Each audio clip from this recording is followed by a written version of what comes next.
धन्यवाद देहरादून।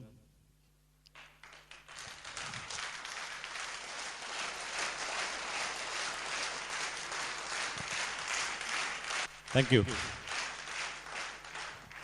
नमस्कार। देखिए, अक्सर जब हम नमस्कार बोलते हैं तो बहुत सारे आदमी संकोच करते हैं नमस्कार करने में, लेकिन मेरा तो पूरा बिजनेस ही नमस्कार करने से बढ़ा। मैं तो चलते रास्ते ही किसी को बोल देता हूं नमस्कार। मुझे अभी तक किसी ने भी नहीं बोला कि नमस्कार नहीं, वो भी कहता है नमस्कार। और इस नमस्कार की कहानियां लिखी गई है।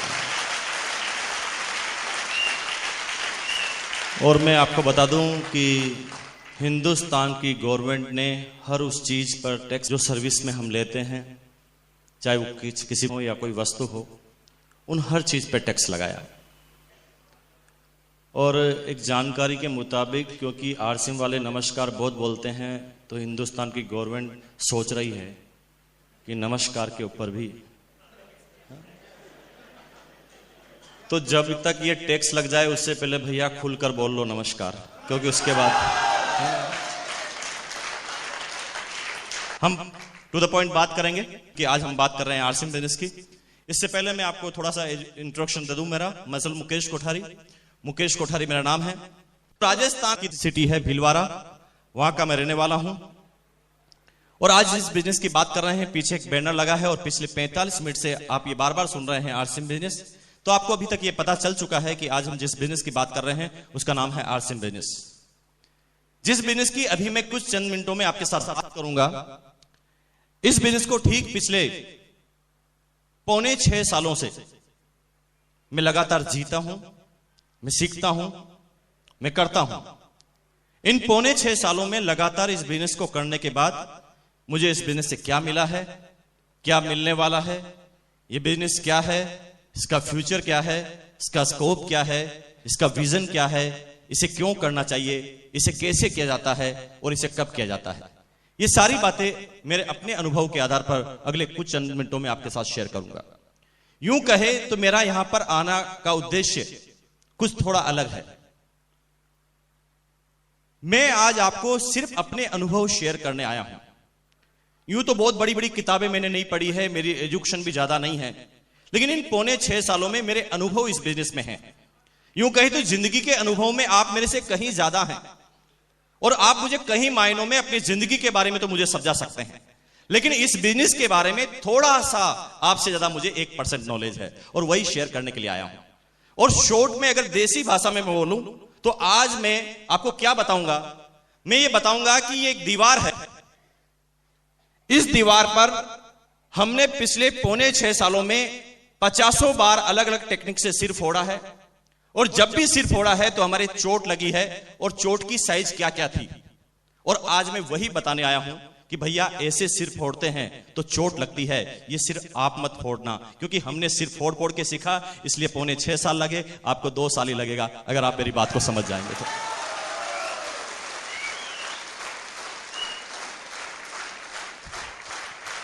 धन्यवाद।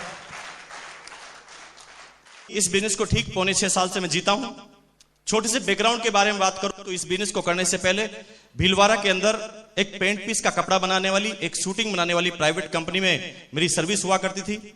लगभग 19.5 साल की एज में अपनी सर्विस का कैरियर मैंने चालू किया था। इतनी कम एज में सर्विस करने की जरूरत इसलिए पड़ी क्योंकि मेरे फादर डिफेंस सर्विसेज में थे। फिटनेस उनका साथ नहीं देती थी, जिसका नतीजा था कि उन्हें उस समय कंपल्सरी रिटायरमेंट लेना पड़ा। जब मेरे फादर का कंपल्सरी रिटायरमेंट हुआ, उस समय मेरे फादर की जो पेंशन की अमाउंट आया करती थी वो मात्र 800 रुपए की हुआ करती थी। और उस समय मेरी एज हुआ करती थी 9 साल की, और हमारा 6 भाई बहनों का परिवार था, सबसे छोटा मैं। यहां पर सारे आप एजुकेटेड, बुद्धिजीवी, समझदार आदमी बैठे हैं। आपको ये ज्यादा समझाने की जरूरत नहीं है कि 800 रुपए में 6 भाई बहनों का कैसे गुजारा चलता होगा। आप डिफाइन कीजिए, आप सोचिए। लेकिन हमारे माँ बाप ने हमें कभी कोई कमी महसूस नहीं होने दी। हमारी एजुकेशन, हम बच्चों की एजुकेशन उस समय कंप्लीट करवाई जिस समय उनके पास ढंग से अपने बच्चों को खाना खिलाने के भी पैसे नहीं थे। मैं गर्व करता हूं सबसे पहले भगवान, उसके बाद मेरे माँ बाप और आपके माँ बाप पर, क्योंकि जिन माँ बाप को आप में से कुछ लोग भूल चुके हैं उनको मैं फिर याद दिला दूं कि आपके माँ बाप ने आपको यहां तक पहुंचाने के लिए कितने पापड़ बेले हैं, ये शायद आपको पता नहीं है, बिल्कुल भी पता नहीं होगा। आप थोड़ा एहसास कीजिए तो आपको पता चलेगा कि जो त्याग, जो बलिदान आपके माँ बाप दे सकते हैं, दुनिया की अब तक कोई भी हस्ती इस तरह के त्याग और बलिदान नहीं दे सकी है और नहीं ऐसा कोई उदाहरण पैदा हुआ है।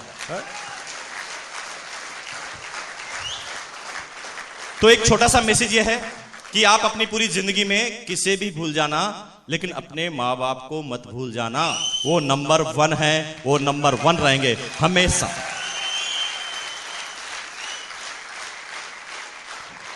इस बिजनेस पर इस बात का कोई ज्यादा फर्क नहीं पड़ेगा, लेकिन आपकी जिंदगी पे बहुत बड़ा फर्क पड़ेगा, है ना, अगर आप अपने माँ बाप को नहीं भूले तो। ठीक है जी, धन्यवाद।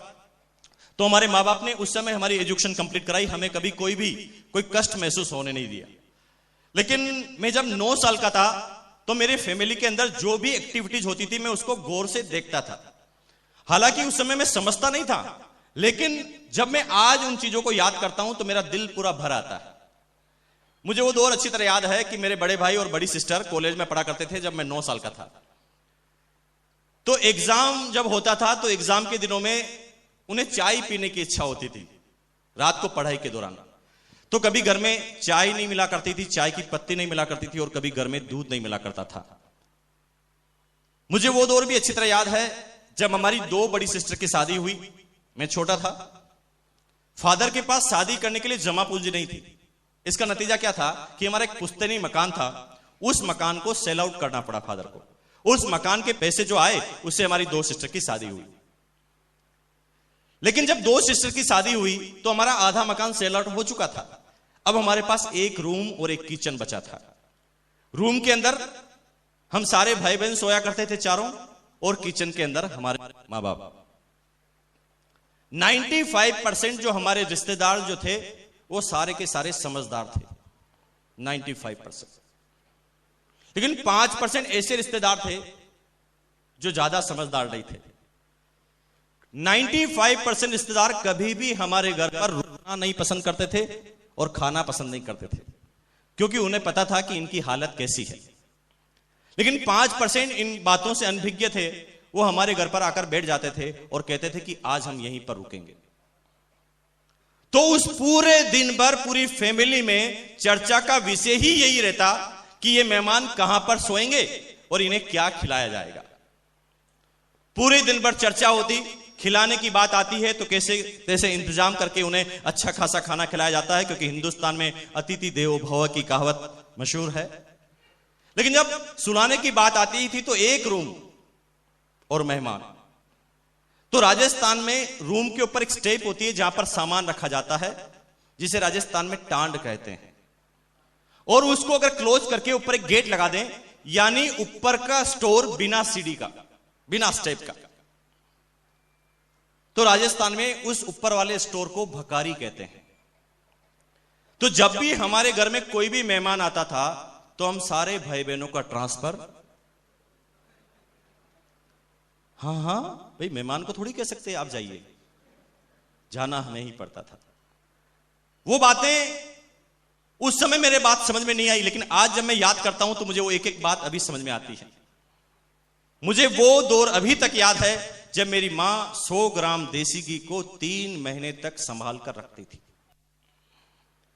मैं छोटा था, उस समय जिद करता था कि मां आप मेरी रोटी के ऊपर घी क्यों नहीं लगाते। तो मेरी मां मुझे गोद में बिठाकर समझाती थी कि बेटा देखो, अचानक घर में कोई मेहमान आ सकता है ना, तो मेहमान को तो पता नहीं चलना चाहिए कि हम क्या खाते हैं और क्या पीते हैं। मुझे समझाया जाता।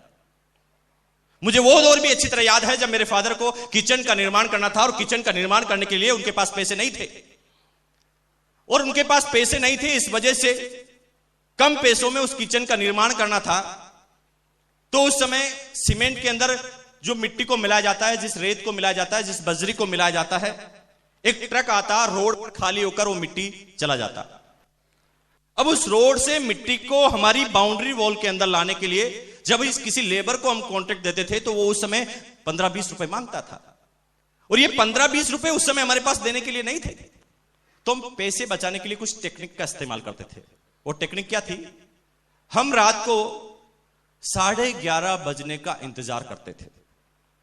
यूं ही रात की 11:30 बजती, सारे पड़ोसी सो जाते तो हम सारे भाई बहन बाहर निकल जाते और वो उठने से पहले उस सारी मिट्टी को हम अंदर डाल दिया करते थे और हमारे 15-20 रुपए बच जाया करते थे। और ये छोटी छोटी टेक्निक्स हमारी उस समय पैसे बचाने की होती थी। इस अभावग्रस्त जिंदगी से निकले, लेकिन उस समय तक हमारे फादर मदर ने हमें महसूस नहीं होने दिया कि हम क्या करते हैं। लेकिन बीकॉम का एग्जाम दिया 19.5 साल की एज में। शायद मेरे बाप इसी चीज का इंतजार कर रहे थे। एग्जाम देते ही मैं घर पर आया। घर पर आते ही जूं ही मैं अपने रूम में गया, अपनी शर्ट को हैंगर पे लगाई, मेरी मदर मेरे पास आती है और धीरे से कहती कि मुकेश, आज तुम्हें एक बात बताते हैं कि तुमने जो आज एग्जाम दिया है ये तुम्हारा अंतिम एग्जाम है हमारी तरफ से, हम तुम्हें आगे नहीं पढ़ा पाएंगे। जब ऐसी बात मुझे बताई गई तो जीवन के सारे सपने उसी समय चकनाचूर होते हुए नजर आए।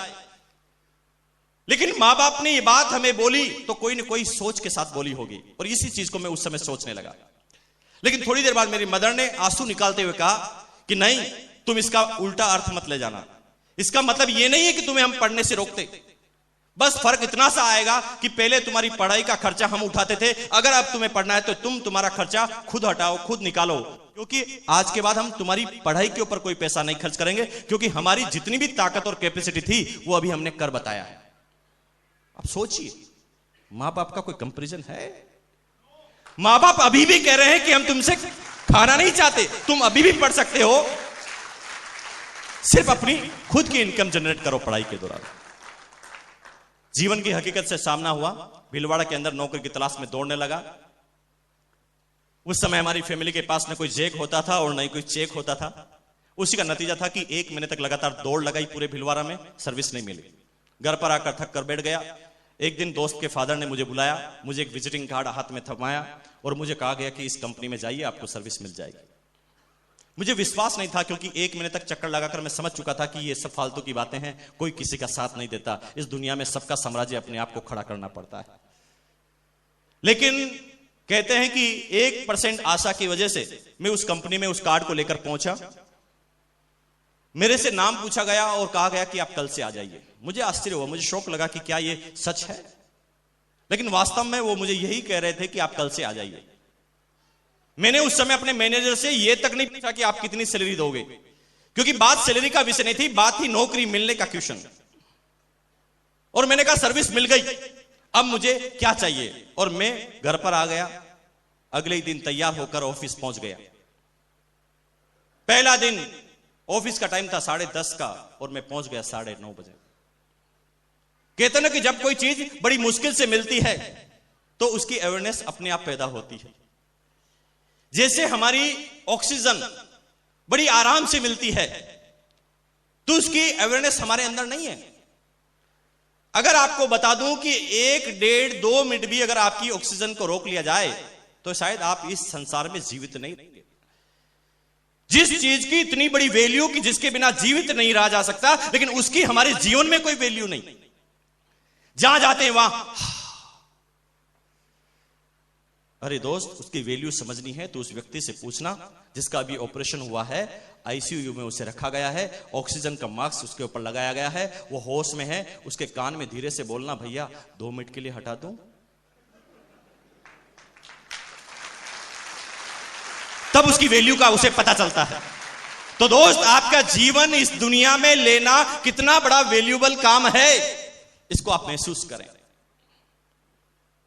आपका ये शरीर जो है, इसकी वैल्यू को समझें। अगर मेडिकल साइंस में आपकी शरीर की वैल्यू को निकाला जाए तो करोड़ों रुपए की है, हम नहीं समझे अभी तक। मेरे दोस्त का एक हाथ फ्रैक्चर हुआ, पूरा हाथ निकल गया बाहर। एक टेक्नोलॉजी के तहत उसे अमेरिका में वापस लगाया जा सकता था। मेरे दोस्त के फादर पैसे वाले थे, उन्होंने फटाफट वीजा हुए और इमरजेंसी वीजा के साथ उन्हें अमेरिका शिफ्ट किया गया और वो हाथ का ट्रीटमेंट हुआ। लगभग 20 से 25 लाख रुपए खर्च हुए, हाथ सही हो गया। उस दिन मुझे वास्तव में अपने हाथ की कीमत का वैल्यू पता चली। मैंने कहा, भैया मेरा हाथ 20 लाख का एक, मेरे माँ बाप इस हाथ में 20 लाख रुपए उनके पास अगर हो तो वो खर्च कर सकते हैं, तो एक हाथ 20 लाख का तो दूसरा कितने का हुआ? तो 40 लाख के तो हाथ, तो 40 लाख की टांगे भी होगी। हाथ और पैरों को मिलाया जाए तो लगभग 1.5 करोड़ रुपए के तो हाथ पैर आपके।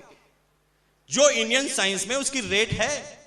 फिर आपकी हड्डियां, आपकी खून, आपके गुर्दा, आपके दिल और आपकी सारी धमनियों का सारा रेट निकाला जाए मेडिकल साइंस के अनुसार, तो आपका आज न्यूनतम स्तर वाले व्यक्ति का भी पूरा शरीर 5 करोड़ में बिकने के लिए तैयार है।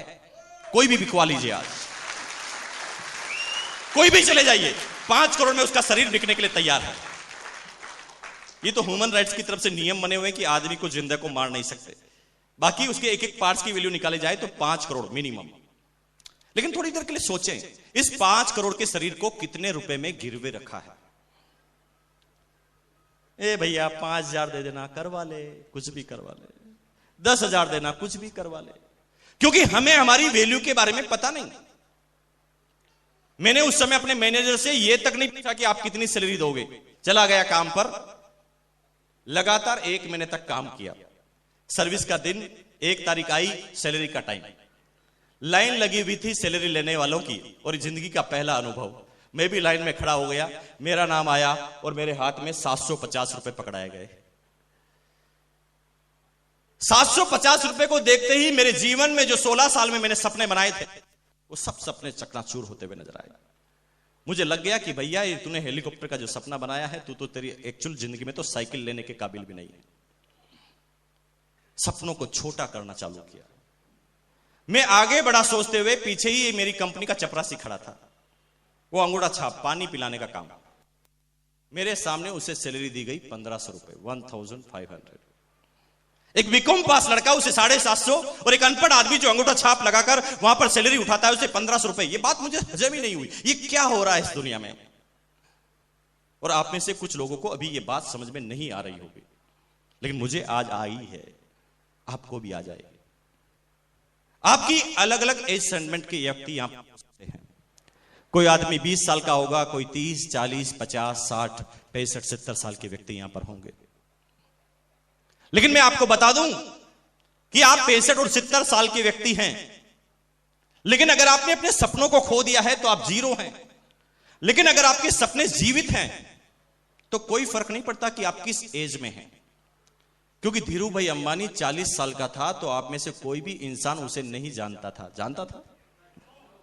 लेकिन 40 साल के बाद उस बच्चे ने क्या करके बताया कि हिंदुस्तान नहीं पूरी दुनिया उसे जानती थी। क्यों? क्योंकि 40 साल के होने के बाद भी उसने अपने सपने को खत्म नहीं किया था, उसने अपने गोल को, अपने टारगेट को खत्म नहीं किया था। लेकिन हम किसी क्षेत्र में 5 बार अगर असफलता हमें मिले, 5 बार छोड़ो यार, 2 बार भी असफलता मिले तो हम उस क्षेत्र को छोड़ देते हैं। एक कविता बचपन में आपने सुनी हो, हार नहीं होती, है ना, कोशिश करने वालों की। उस जीवन में इस कविता को हमने इतनी बार अंदर डाला है कि वो पूरी कविता हमें याद हो गई। लेकिन कभी भी हम में से किसी इंसान ने उस कविता का एक भी शब्द अपने जीवन में नहीं उतारा, नहीं उतारा। अगर आप इजाजत दें तो वो कविता आपको याद दिलाऊं, मैं वापस दिलाऊं? क्योंकि इस बार कविता को आप सुनने के हिसाब से मत सुनना, इस बार महसूस करने के हिसाब से सुनना। जिंदगी में अब तक ये कविता आपने सुनी है, लेकिन आज इसको महसूस कर लेना कि कामयाबी लिखी कहां से जाती है। क्योंकि उस कविता का जो शीर्षक था, हार नहीं होती। रिपीट कर रहा हूं, इस बार महसूस कर लेना, क्योंकि अगली बार जब ये कविता आपके सामने आए तो आप पूरे हिल जाने चाहिए। इसमें लिखा है, लहरों से डरकर नौका पार नहीं होती, कोशिश करने वालों की कभी हार नहीं होती। नन्ही चींटी जब दाना लेकर चलती है, नन्ही चींटी जब दाना लेकर चलती है, चढ़ती दीवारों पर 100 बार फिसलती है। नन्ही चींटी जब दाना लेकर चलती है, चढ़ती दीवारों पर 100 बार फिसलती है। मन का विश्वास रगों में साहस भरता, चढ़कर गिरना, गिरकर चढ़ना न उसे अखरता। आखिर उसकी मेहनत बेकार नहीं होती, कोशिश करने वाला। क्या लिखा है कि चींटी भी जब काम करना चालू करती है तो हर बार वो सक्सेस नहीं होती, लेकिन लगातार उसके लगे रहने की वजह से एक समय ऐसा आता है जब उसकी ये मेहनत बेकार नहीं होती और वो अपनी मंजिल को पा लेती है। दूसरे पैराग्राफ पे कितनी जोरदार चीज लिखी है, 1 अरब रुपए का ये पैराग्राफ होना चाहिए। हिंदुस्तान में सारी चीजें सस्ती है। इसमें लिखा है, डुबकियां सिंधु में गोताखोर लगाता है। सिंधु यानी समुद्र। डुबकियां सिंधु में गोताखोर लगाता है, जा जाकर खाली हाथ लौट कर आता है, मिलते न सहज ही मोती गहरे पानी में। बड़ी आसानी से मोती उसे गहरे पानी में नहीं मिलते। मिलते न सहज ही मोती गहरे पानी में, बढ़ता दूना उत्साह इसी हैरानी में। अब वहां कम नहीं होता वो, जब उसके हाथ में मोती नहीं आता है तो वो पहले से डबल एक्साइटेड होता है और अब कहता है कि यस, अब मैं इस बार तो अपने मोती को लेकर रहूंगा। फिर डुबकी लगा देता है। बढ़ता दूना उत्साह इसी हैरानी में, मुट्ठी उसकी खाली हर बार नहीं होती, कोशिश करने वालों की कभी हार नहीं। हर बार नहीं होता कि उसकी मुट्ठी खाली हो। उसके उत्साह से जब वो बार बार गोता लगाता है तो एक दिन उसकी मुट्ठी में कुछ होता है। लेकिन अंतिम पैराग्राफ 2 करोड़ का, उसमें लिखा है, असफलता एक चुनौती है, स्वीकार करो। हम 90% आदमी जब असफल होते हैं तो उसे स्वीकार नहीं करते। हम उस असफलता से बचने के लिए यह सारा भार दूसरे के सिर पर मढ़ देते हैं। मैं सफल इसलिए नहीं हुआ क्योंकि कंपनी खराब है।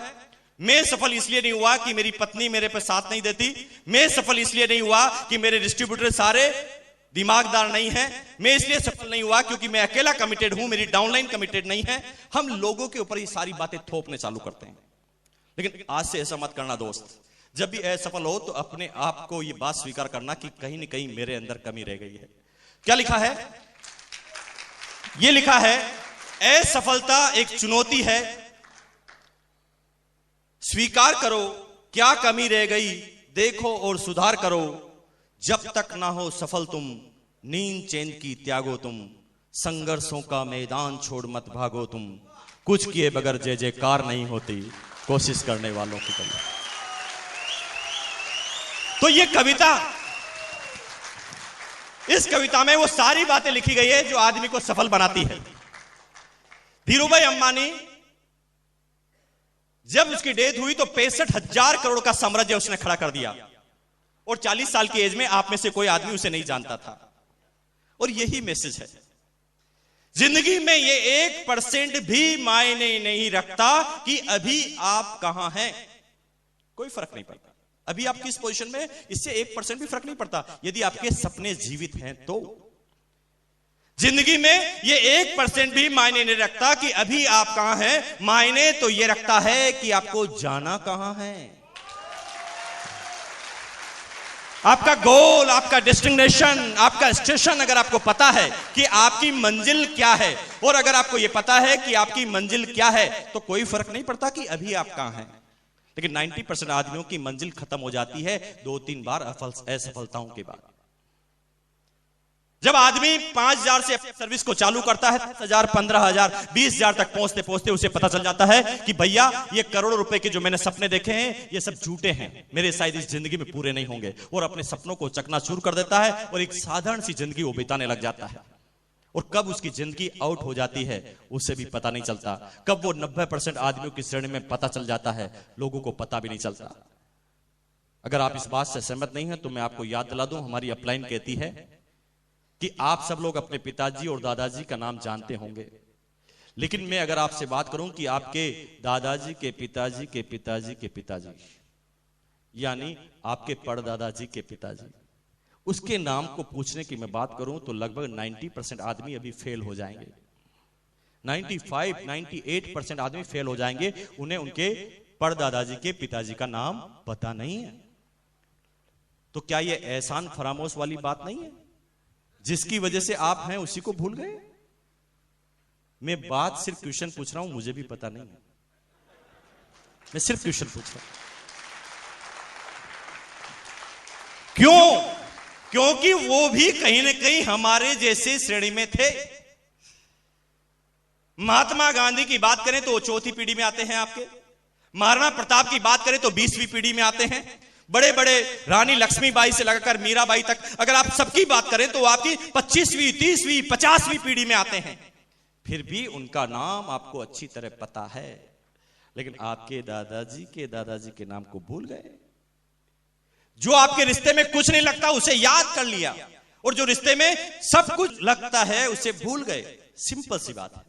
महात्मा गांधी ने कुछ किया, सरदार वल्लभ भाई पटेल ने कुछ किया, महाराणा प्रताप ने कुछ किया, नाम याद है।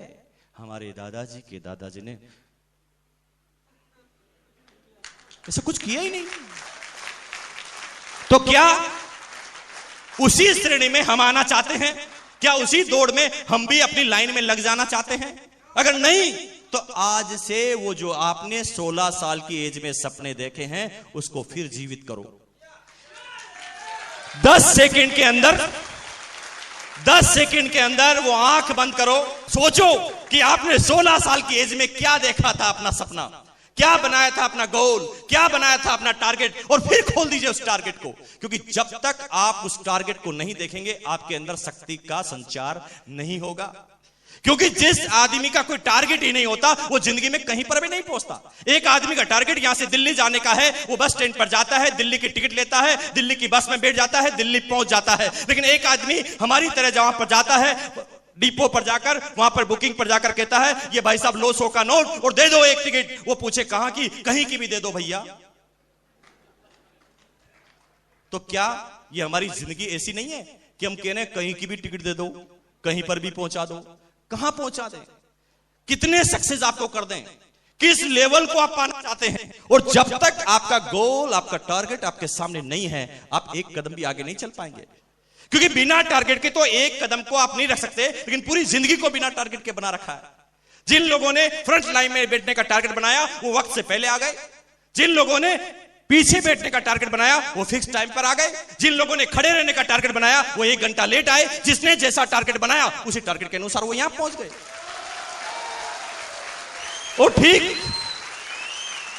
और ठीक हमारी पूरी जिंदगी में हमारे साथ यही होता है कि उस टारगेट को पूरा करने के प्रति हमारी तैयारी क्या है, हमारा कमिटमेंट क्या है, हमारा गोल क्या है, उसके ऊपर हमारे टारगेट पूरे होते हैं। लेकिन 750 की सर्विस को मैं करने लगा, जिंदगी की हकीकत का सामना हुआ। उस समय मैं इन बातों पे नहीं सोचता था, क्योंकि मैं भी एक जनरल आदमी की तरह उस जीवन को जी रहा था। मुझे लगा था कि भैया ये सपने छोड़ दो, सपने देखना बंद कर दो, ये हमारे बस की बात नहीं। 11 महीने तक काम किया 750 की सर्विस में। 11 महीने बाद मैंने सोचा, एक दिन रात को उठकर मेरे अंदर एक संचार आया और मैंने अपने दिमाग से पूछा, मैं अपने दुनिया में सबसे बड़ा मित्र अपने दिमाग को मानता हूं, दुनिया पड़ोसी को मानती है। लेकिन आज से जब भी कोई शंका हो, जब भी कोई प्रॉब्लम हो, लोगों से मत पूछना कि इस प्रॉब्लम का हल क्या है। जब अपना मन शांत हो तो अपने ही दिमाग से पूछना कि इस चीज का हल क्या है। क्योंकि दुनिया में जो आपका दिमाग आपको राय दे सकता है, दुनिया की कोई भी वस्तु, दुनिया का कोई भी कंप्यूटर उस तरह की राय आपको नहीं देता। लेकिन जरूरत क्या है कि आपका दिमाग उस समय शांत हो। अगर आप गुस्से में किसी क्वेश्चन का आंसर आप पूछेंगे तो उल्टा सीधा आंसर देगा। मन शांत हो। रात को 11:30 बजे 12 बजे उठने के बाद मैंने अपने दिमाग से पूछा, भैया क्या मुकेश कोठारी तू 750 के लिए पैदा हुआ है? दिमाग ने कहा नहीं भैया, तू 750 के लिए पैदा नहीं हुआ है, तुझे कुछ और करना है। उस दिन पता नहीं क्या ताकत मेरे अंदर आई कि मैं अगले दिन जब ऑफिस गया तो सबसे पहले मैंने अपने 4 साथियों को मेरे पास बुलाया और मैंने कहा, भैया मैं 750 के लिए पैदा नहीं हुआ हूं, मैं ये सर्विस छोड़ने वाला हूं, कुछ और करने वाला हूं। जोश जोश में ये बात मैंने अपने साथियों को बता दी। मेरे साथी मेरे सामने मुस्कुराए और उनमें से एक साथी ने मेरे बॉस को यह बात बता दी। मेरे बॉस ने मुझे चेंबर में बुलाया, पसीने निकल गए क्योंकि अब हकीकत की बात होने वाली थी। क्योंकि मुझे लगता था कि अब ये पूरा मेरे सामने रेजिग्नेशन लेटर आएगा। लेकिन मेरे बॉस ने मुझे बुलाया और कहा कि मुकेश जी, कुछ लोगों के जरिए पता चला कि आप इस कंपनी को छोड़ रहे हैं। मैं ना हाँ बोल पाया ना बोल पाया, क्योंकि अब हकीकत का सामना था। लेकिन मेरा बॉस मुझे क्या कहता है कुछ ही सेकंडों के बाद, उसने कहा नहीं, आप जो डिसीजन ले रहे हैं वो गलत ले रहे हैं। हमारी कंपनी में आपके लिए बहुत बड़ा फ्यूचर है और हमने ऐसा सोच लिया है कि अगले महीने से हम आपको 500 रुपए का इंक्रीमेंट दे रहे हैं। मैं डर रहा था और काम हो गया उल्टा। अब मैंने फिर क्वेश्चन किया अपने दिमाग से, बता दिमाग अब तुझे सर्विस छोड़नी चाहिए? तो दिमाग कहता अब कर। 500 का लग गया ना। फिर करने लगा, फिर 11 महीने तक 1250 में काम किया। फिर ऐसी बात उपजी, फिर मैंने अपने दोस्त को बताया, फिर उसने बॉस को बताया, बॉस ने फिर मुझे 1000 का इंक्रीमेंट दे दिया। और यूं कहे तो जब जब भी मैं कुछ सोचता था अपनी जिंदगी के बारे में, तब तब मुझे 1000 रुपए का इंक्रीमेंट दिया जाता था।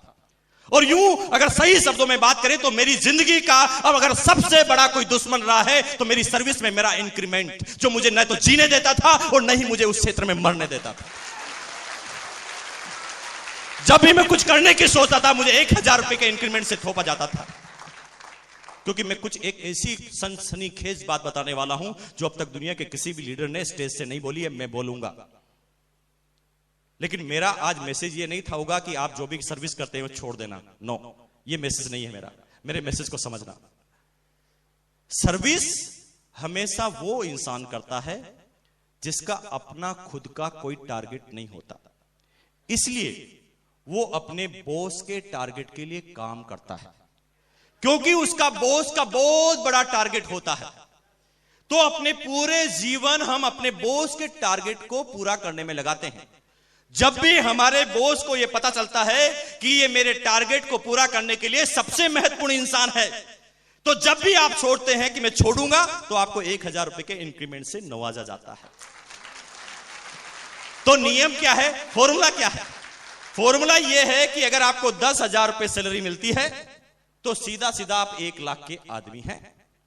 क्योंकि दुनिया का कोई भी बिजनेसमैन, दुनिया का कोई भी एम्प्लॉयर आपको 10,000 की सर्विस जब भी देगा जब वो 1 लाख का आदमी है, तभी तो 90% उसका प्रॉफिट होगा। अगर आप 10,000 के आदमी हैं और 10,000 ही सैलरी देगा तो बताइए घाटे का सौदा नहीं है। आप खुद 1 लाख रुपए के आदमी हैं, इसलिए आपको 10,000 रुपए मिल रहे हैं। क्योंकि आपका बॉस का बड़ा टारगेट है, उसे पता चल जाता है कि अगर ये चला गया तो मेरा टारगेट पूरा नहीं होगा, और वो अपने टारगेट को पूरा करने के लिए बार बार इंक्रीमेंट आपके सामने रखता है। और मेरे सामने भी ठीक 8 साल तक इस तरह के इंक्रीमेंट रखे गए। और यूं कहे तो मेरी पूरी जिंदगी को एक बंजर जिंदगी बना दी, जो न सोचने लायक था न करने लायक था। जब भी कुछ सोचता था इंक्रीमेंट लगता था। 27 साल की एज हुई, उस कंपनी का डिप्टी मार्केटिंग मैनेजर बना। कंपनी की तरफ से गाड़ी, कंपनी की तरफ से वो सारे अलाउंस मुझे मिले। लेकिन 27 साल की एज में जब ये सफलताएं छोटी छोटी मुझे मिली, तो यूं कहें कि मेरी जिंदगी को लकवा लग गया। हमारी अपलाइन कहती है, परफेक्शन इज पैरालिसिस। अगर आप सोचते हैं कि आप परफेक्ट हैं, आप परिपूर्ण हैं, तो समझ लो आपको लकवा लग गया है, आपको पैरालिसिस हो गया है।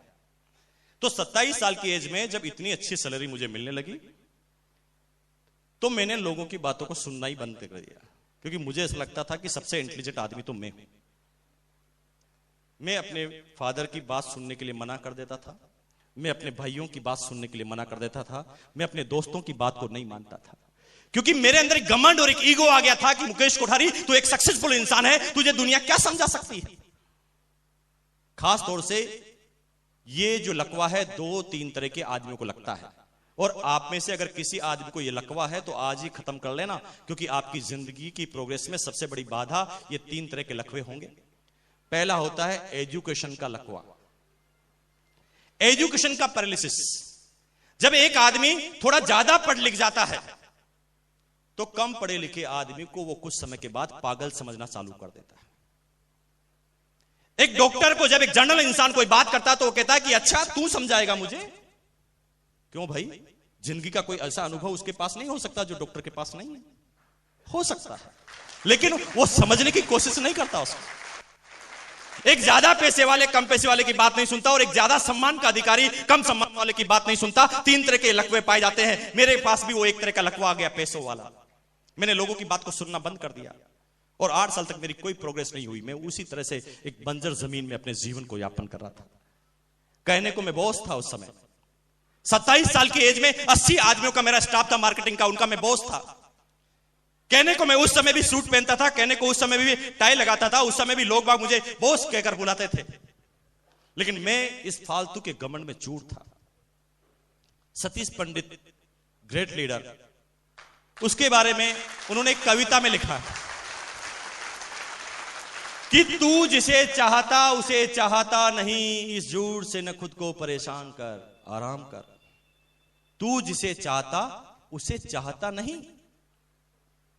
यानी आप जो हैं अभी सिर्फ आप बाहर से बता रहे हैं कि मैं संतुष्ट हूं, मैं आराम में हूं, मैं बहुत बढ़िया हूं, मैं करोड़पति हूं। आप सिर्फ बाहर से शो कर रहे हैं, लेकिन अंदर से हम खोखले हैं, यह हम खुद जानते हैं। हमें पता है कि जो हमारे सपने हमने देखे हैं, जो हम काम कर रहे हैं, उससे पूरा होने वाला नहीं है। मिस्टर गेटे ने लिखा है कि एक सर्विस क्लास आदमी जिंदगी भर करोड़पति नहीं बन सकता और नहीं बनता, क्योंकि वो अपनी जिंदगी का 50% पैसा तो करोड़पति दिखने में खर्च करता है। वो सिर्फ दिखाना चाहता है कि मैं करोड़पति हूं, इसलिए वो कभी करोड़पति बनता ही नहीं। वो सिर्फ दिखावे की जिंदगी को जीना चाहता है, और मैं भी उस समय दिखावे की जिंदगी, कहने को बॉस, लेकिन यूं कहे ना तो हालत क्या थी इस बॉस की मैं बता दूं। एक सर्विस क्लास आदमी की जिंदगी की हालत क्या होती है? एक महीने में 4 सप्ताह। पहले सप्ताह जब सैलरी मिलती है तो एक सर्विस क्लास आदमी किंग होता है, एक राजा होता है। जब वो 1 से 7 तारीख तक उसके पास पैसा होता है तो ये 1 से 7 तारीख उसकी निकलती है खुशी खुशी। वो किंग ऑफ द वर्ल्ड, पैसा उसकी जेब में, वो लगता है कि दुनिया का सबसे ताकतवर इंसान है। लेकिन जब दूसरा सप्ताह आता है 7 से 14, तो खुशी खुशी राजी खुशी में तब्दील हो जाता है, क्योंकि आधा पैसा खत्म हो चुका होता है। अब ज्यादा ना दुख रहता है ना खुशी रहती है। लेकिन जब एक सर्विस क्लास आदमी की जिंदगी में तीसरा सप्ताह आता है, 3rd वीक, तो खुशी खुशी राजी खुशी के बाद कसाकसी में तब्दील हो जाती है, क्योंकि तीसरे सप्ताह 80% गवर्नमेंट कर्मचारी अपनी जिंदगी को कसाकसी में जीते हैं, और फिर वो 1 तारीख आने का इंतजार करते हैं। हर खर्चे को वापस 1 तारीख पे डालना चालू करते हैं। पत्नी बोलती है कि बच्चों की फीस भरनी है, तो पति बोलता है 1 तारीख को भरेंगे ना। कोई भी खर्चा वापस 1 तारीख के ऊपर, और जब तक वो 1 तारीख आती तब तक 50% की बैलेंस शीट वापस बन जाती है। लेकिन चौथा सप्ताह एक सर्विस क्लास आदमी की जिंदगी में आता है तो कसाकसी फाका कसी में तब्दील हो जाती है। उस समय 80% गवर्नमेंट कर्मचारी, प्राइवेट कर्मचारी अपनी जिंदगी को एडजस्ट करते हैं, अपने कुलिक से 100 की नोट उधार मांगते हैं। 100 देगा, 1 तारीख को दूंगा। फिर वो वापस 1 तारीख की तरफ आना चालू करता है। ये मैं सबकी बात नहीं, 80% की बात कर रहा हूं। जो लोग अपने आप को मैनेज करते हैं वो कैसे कैसे जिंदगी को जी लेते हैं, काट लेते हैं। लेकिन 80% आदमियों का हिंदुस्तान में हाल है। 10,000 सैलरी मिलती है, पोस्टमार्टम करके बता दूं मैं आपको, 80% गवर्नमेंट कर्मचारियों ने कोई ना कोई लोन ले रखा है। हिंदुस्तान के आंकड़े 80% लोन ले रखा है। 10,000 की सैलरी 5,000 लोन में कट जाता है।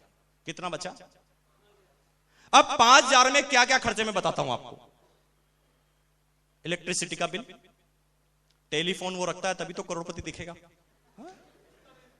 टेलीफोन, एक मोबाइल की चिप जिसको 100 रुपए देकर चार्ज करवाता रहता है, वो खर्चा। बच्चों की फीस, बच्चों की किताबें, इंडियन कल्चर और छोटा मोटे जो संस्कृति हमारी होती है उस पर जो खर्चा होता है। उसके बाद बचता है खाली डब्बा। और एक गवर्नमेंट कर्मचारी पूरी जिंदगी भर एक लोन पे जो मकान बनाता है उसको देखते देखते पूरी जिंदगी को आउट कर देता है, और जिंदगी के अंतिम समय तक तो केवल एनओसी के सर्टिफिकेट आते हैं कि लोन चुक गया। जिंदगी का कोई सपना पूरा नहीं होता। ये 80% आदमियों की कहानी सुना रहा हूं मैं आपको, कोई हंसी मजाक की बात नहीं कर रहा हूं। मैंने लोगों की बातों को सुनना बंद कर दिया। अंदर से खोखला इंसान, अंदर से तो पता था कि पत्नी को कभी 5 स्टार होटल में खाना खिलाने लायक ये लड़का नहीं था। 3 स्टार होटल में खाना नहीं खिला सकता था। जब किसी होटल में खाना खाने जाता था तो मेनू कार्ड को गौर से देखता था बाईं तरफ, क्योंकि बाईं तरफ रेटें आती थी। जब मेनू कार्ड को ऊपर से लगाकर नीचे तक देखा जाता था, नीचे की तरफ जब रेटें बढ़ती थी तो दिल की धड़कनें बढ़ जाती थी। पत्नी की तरफ देखकर बोलता था, भगवान से प्रार्थना करता था कि भगवान इस पत्नी की उंगली नीचे तक नहीं जानी चाहिए, क्योंकि नीचे काजू करी आती है जो 370 रुपए की प्लेट है। ये देने की ताकत मेरे पास नहीं थी उस समय।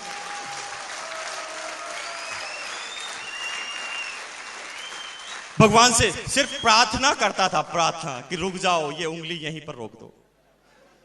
लेकिन कभी कभी प्रार्थनाएं नहीं सुनी जाती और असली जिंदगी की परीक्षा होती। इस तरह से उबड़ खाबड़ वाली जिंदगी को जीता जाता था। इधर से फुटबॉल मारा जा रहा था, इधर से बैट से बल्ला मारा जा रहा था। जिंदगी चलती जा रही थी। कहने को मैं बाहर तो करोड़पति दिखता था, लेकिन हकीकत कुछ और थी। जब पत्नी कहती थी कि साड़ी दिलाकर लाओ, या किसी होटल में खाना खाएंगे, या आज घूमने जाएंगे, या पिकनिक मना के जाएंगे, तो माँ बाप भी खुश, बच्चे खुश, पत्नी खुश, क्योंकि बॉस की पत्नी है, बॉस के माँ बाप हैं। सारे लोग सीना तान कर चलते थे, लेकिन एक अकेला इंसान में होता था जो सब लोग सीना तान कर उम्र ढीला ढीला पीछे चलता था। लेकिन दिखावा इतना था कि पत्नी और बच्चों के सामने भी मैं दिखावा करता था। मेरी पत्नी जो ही पीछे मुड़कर मेरी तरफ देखती थी, मैं कड़क हो जाता था, लेकिन अंदर से खोखला इंसान था। और कभी कभी हम मर्द लोग जो है ना, हम सोचते हैं कि हमारी पत्नी को हमने समझा दिया। आप गलतफहमी में जी रहे हैं भैया। आपकी पत्नी आपसे समझी नहीं है, वो ये समझ गई है कि बेचारा है, कुछ नहीं कर सकता। कभी गलतफहमी में मत रहना कि आपने अपनी पत्नी को कन्विंस कर दिया है। वो जानती है कि अब इस जिंदगी में इस आदमी के सामने मैंने पल्लू बांधा है, पूरी जिंदगी निकालनी पड़ेगी, यही एडजस्टमेंट करना पड़ेगा, क्योंकि मुझे इस 10,000 की सैलरी में इससे ज्यादा कुछ नहीं मिल सकता। जब आप बच्चा कहता ना कि क्रिकेट का बैट लेकर आओ, तो आप सोचें कि 90% चांस में झूठ बोल देते हैं अपने पिताजी कि बच्चे दुकान बंद हो गई थी। अरे खाक दुकान बंद हो गई थी, थोड़ा झांक कर देखो कि क्या बंद हो गया था आपका। और ठीक ये जिंदगी मेरी चलती थी, दिखाने की जिंदगी, अंदर से कुछ और, बाहर से कुछ और।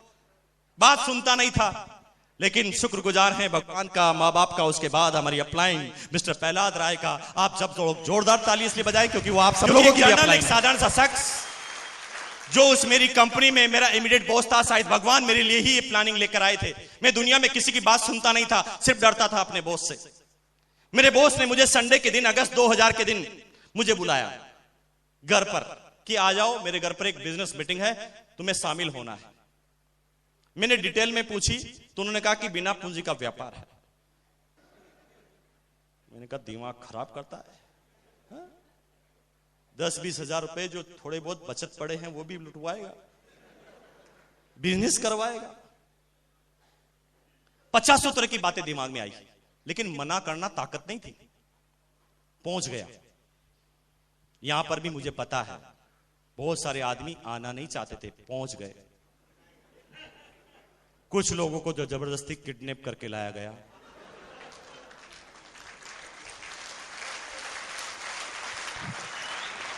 कुछ लोग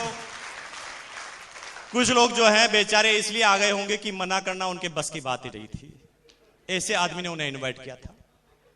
और कुछ लोग इसलिए आ गए होंगे कि 15 बार पहले मना कर चुके थे, आज कोई बहाना नहीं बचा था, क्योंकि अब तक उन्होंने फैमिली में सबको एक एक बार ऊपर पहुंचा दिया था बहाने के अंदर। आज ये हो गया, आज वो हो गया, आज ये हो गया। 15 बार लगातार बनाया होगा, आज 16 बार आना पड़ा होगा, मजबूरी। और कुछ लोग समझदार होंगे जो पिंड छुड़ाने के लिए आए होंगे।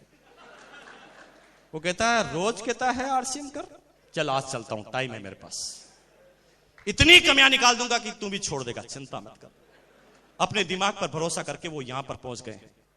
अब आप में से सोच रहे होंगे कि आप ये बात क्यों जानते हैं, क्योंकि मैं भी पहले दिन यही सोच के आया था।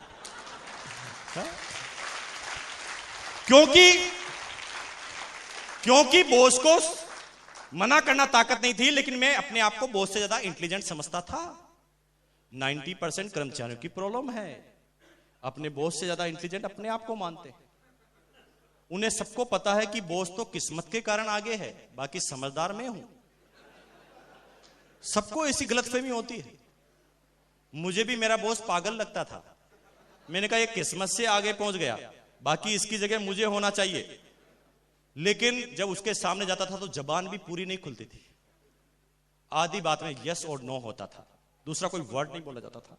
कितनी भयानक जिंदगी होती है एक कर्मचारी जिनके ऊपर बॉस होता है। और अगर ये बॉस से छुटकारा चाहते हो ना, तो मेरी बात को आज मान लेना।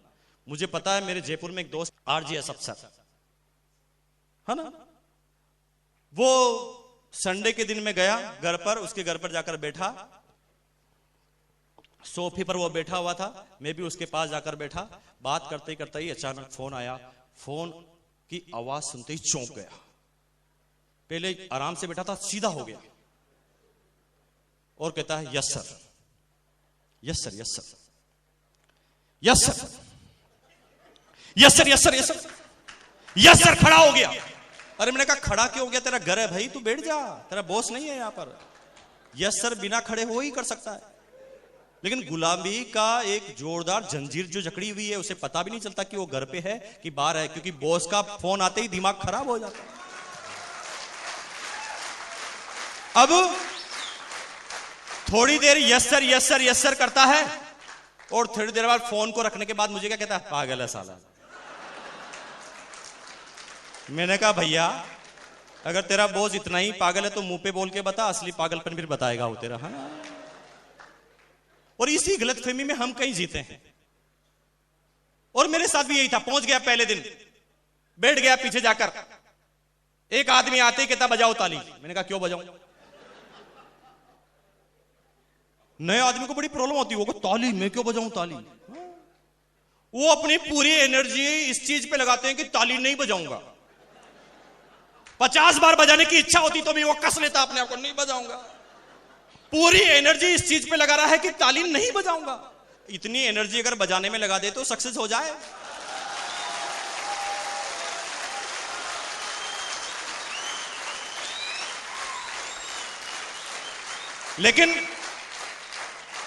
लेकिन मैं तो जनरल आदमी था ना, उन्होंने कहा ताली बजाओ, मैंने कहा नहीं बजाऊं।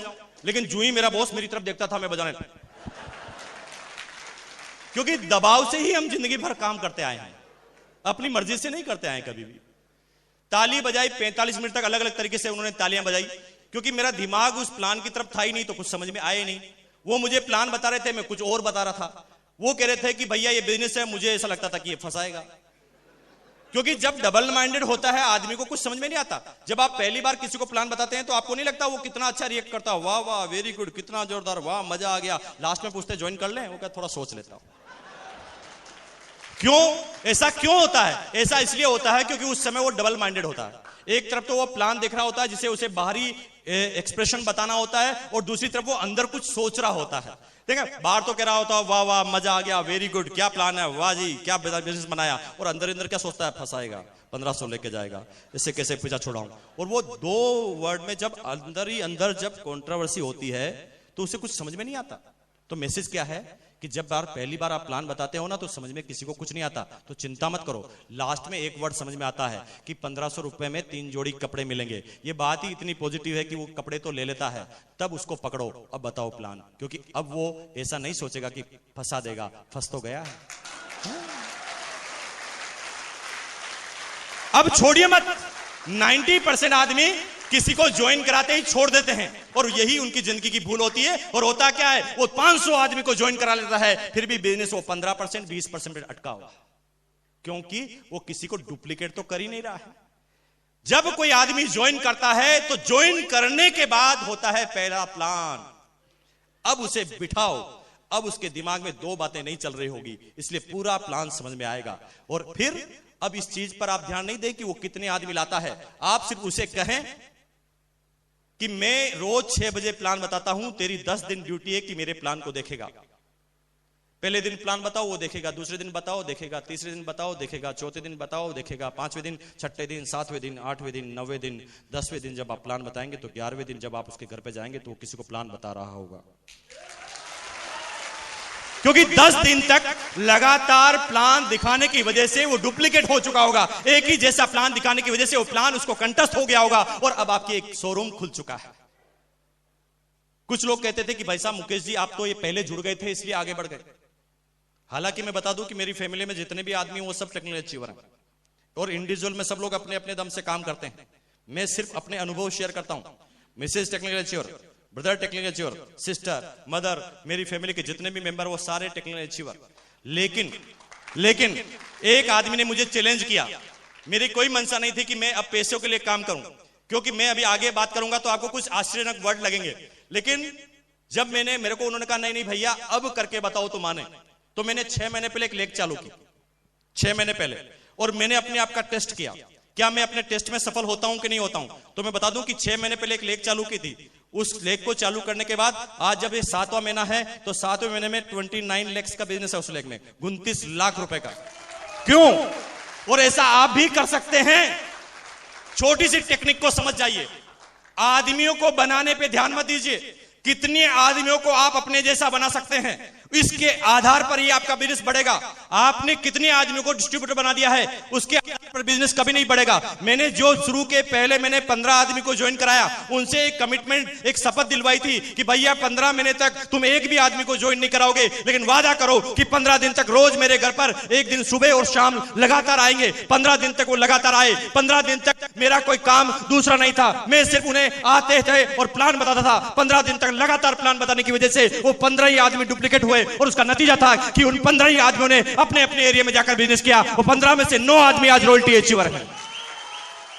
तो जिस एक आदमी को आपने ज्वाइन कराया है, वो करोड़ों रुपए का साम्राज्य आपके लिए खड़ा कर सकता है। बस ढंग से उसे डुप्लीकेट करना सिखा दें, क्योंकि जैसी एजुकेशन उसकी शुरू की रहेगी, वो आगे वैसा ही काम करेगा। अगर आपने उसको ज्वाइन करा के छोड़ दिया तो वो भी 4 को ज्वाइन करा के छोड़ देगा। और ऐसे करते करते आपका क्षेत्र तो बहुत बढ़ जाएगा, लेकिन बिजनेस ज्यादा नहीं बढ़ेगा। तो आप इस चीज पर ध्यान दें कि आपके नीचे कितने आदमी आपके नीचे है, न कि कितने आदमियों को आपने डिस्ट्रीब्यूटर बनाया है। क्योंकि शेर के बच्चे 2 ही अच्छे, 2 को टाइगर बनाओ, 2 को शेर बनाओ। इस हद तक शेर बनाओ कि वो हर चीज में कंपीट करने के लिए तैयार हो। अब मैं आपको बताऊं बात कि वो 29 लाख का जो बिजनेस खड़ा हुआ है, उस बिजनेस में अब तक मैंने 4 सेमिनार दिए। अब मेरे लिए यह संभव नहीं था कि मैं हर आदमी की डेप्थ में जाकर काम करूं, लेकिन मैंने क्या किया कि उनको डुप्लीकेट कर दिया कि वो अपने हिसाब से ही काम करने लग गए। बस वो किसी मीटिंग में जाते हैं, पूरा सुनते हैं और जो सुनते हैं वहां पर बता देते हैं, वहां पर भी मीटिंग हो जाती है। और इस तरह से उन्होंने पूरे अलग अलग स्टेट में बिजनेस फैलाया। और आप ये काम खुद करते हैं। अगर आप अभी ज्वाइन किए हैं तो भागना बंद कीजिए और आज से अपनी अपलाइन की बेल्ट पकड़ लीजिए। और मना करता है तो अपलाइन को कस के पकड़ लो कि सर मुझे 10 दिन चाहिए, मैं 10 दिन आपके साथ रहना चाहता हूं, उसके लिए मुझे क्या कीमत अदा करनी मुझे बताओ। लेकिन 10 दिन तक मैं एक भी मिनट आपको छोड़ने वाला नहीं। 10 मिनट तक मैं आपकी हर एक्टिविटीज पर नजर रखूंगा। 10 दिन तक आप क्या करते हैं मैं सारी चीज देखूंगा। और 10 दिन तक आप अपनी अपलाइन के साथ रह गए तो 11वें दिन वही अपलाइन आप बच गए। लेकिन इसका मतलब यह नहीं है कि अपलाइन से बिना पूछे उसके साथ लग जाए। नो, उसके टाइम के मुताबिक ये अपलाइनें बहुत सारी हो सकती हैं। क्या करते हैं पूरे दिन भर, सिर्फ ये चेक करना 10 दिन तक, और 10 दिन तक वो काम आप करने लग गए तो आप भी टेक्निकल पे पहुंच जाएंगे। सीधी सी बात। अब सिंपल सी बात हुई, मैंने बिजनेस को देखा, देखने के बाद 45 मिनट तक समझ में कुछ नहीं आया। लास्ट में सिर्फ एक बात समझ में आई कि 1500 रुपए देने पर 3 जोड़ी कपड़े मिलते हैं। ये बात ही अपने आप में इतनी पॉजिटिव थी कि मैं सोचने लग गया। मैंने घर पर जाके सोचा कि यार ये कौन सा बिजनेस बताया, दुनिया के सारे बिजनेस में बेचना पड़ता है, यहां पर खरीदना पड़ता है, उल्टा बताया। तो बात कुछ समझ में नहीं आ रही थी, लेकिन क्योंकि बात कुछ अटपटी सी लग रही थी और बात ऐसी लग रही थी जिससे कोई नुकसान नहीं होने वाला था, क्योंकि वो कपड़े देने की बात कर रहे थे। तो मैंने रात को, मेरा सबसे सर्वोत्तम मित्र है दिमाग, मैंने रात को अपने दिमाग से पूछा यार वो बॉस जो कह रहा है उसे तुझे करना चाहिए? तो दिमाग ने कहा व्हाई नॉट, क्यों नहीं करना चाहिए। मैंने कहा क्या फायदे होंगे? तो दिमाग ने ठंडे दिमाग से जवाब दिया 2 फायदे होंगे। मैंने कहा पहला फायदा ये है कि अगस्त का महीना, अक्टूबर में दीपावली, कपड़े तो वैसे भी सिलाएगा, ले ले।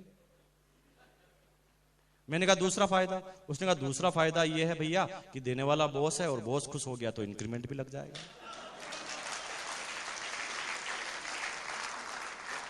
कुछ समझ में नहीं आया, बस ये 2 बातें समझ में आई, ज्वाइन कर लिया। ज्वाइन करने के, क्योंकि कपड़े पहनने के लिए ही लिए थे, इसलिए सीधा टेलर के पास गया, कपड़े सिलवा लिए। शुक्र है भगवान का कि वो सारा काम ऑटोमेटिक वही करवा रहा था जो मुझे करना था। बाकी 90% आदमी तो किट लेकर घूमते रहते हैं, किट ले लो, किट ले लो, किट ले लो। कपड़ा पहनते नहीं, किट लेकर घूमते हैं। अरे आप किट लेके घूमेंगे तो 1000 क्वेश्चन तैयार कर देंगे क्वालिटी के बारे में। किट लेकर कपड़े को दिखाओगे तो वो पूछेगा कपड़ा कैसा है। आप क्योंकि अच्छा है तो भी वो बात मानेगा नहीं। तो कपड़ा कैसा, हम कहते हैं अच्छा है, नहीं अच्छा नहीं निकला तो, खराब हो गया तो, प्रेस की क्या गारंटी है, कलर की क्या गारंटी है, कितने दिन चलेगा, 1000 क्वेश्चन तैयार कर दिए। लेकिन अगर आपने कपड़ा पहना है ना, वो कहता कपड़ा कैसा है, ये पहना है, चुप, कोई भी क्वेश्चन आगे नहीं आएगा कपड़े के बारे में, क्वालिटी के बारे में, क्योंकि आपने उसे प्रेजेंट करके बता दिया है कि मैंने खुद ने पहना है। और अगर आपके खुद के पहनने से जो बात आती है, भाई एक सिंपल सी बात है, आप एक होटल में जाते हो, होटल का मालिक अपने शाम का डिनर वो अपनी खुद की होटल में कर रहा है, तो ये अपने आप में साबित नहीं हो जाता कि इस होटल की सारी क्वालिटी बढ़िया है? सिंपल सी बात। अब आप अपने खुद के प्रोडक्ट खुद पहनेंगे तो ये ऑटोमेटिक क्वेश्चन खत्म हो जाता है कि क्वालिटी कैसी है। ये साबित करता है इस चीज को कि आपकी क्वालिटी अच्छी है, तभी आपने पहना। तो कपड़ा मैंने पहनाया, सिला लिया, पहन लिया, और पहनने के बाद मैं अपने दो दोस्तों के पास गया। बिजनेस करने का कोई मूड नहीं था, दो दोस्तों के पास गया, उन्हें पता नहीं था कि बिजनेस है, इसलिए उन्होंने कपड़े को देखा, उनका यूं यूं किया। मैं कंफ्यूज हो गया कि यूं यूं करने से होता क्या। हिंदुस्तान में 90% आदमी की प्रॉब्लम है। हिंदुस्तान में जलेबी वाले से भी पूछो ना कपड़ा कैसा है, तो वो भी अंदर हाथ डाल देता है और यूं यूं करता है। मैं अभी तक भी कंफ्यूज हूं कि ये करने से होता क्या है।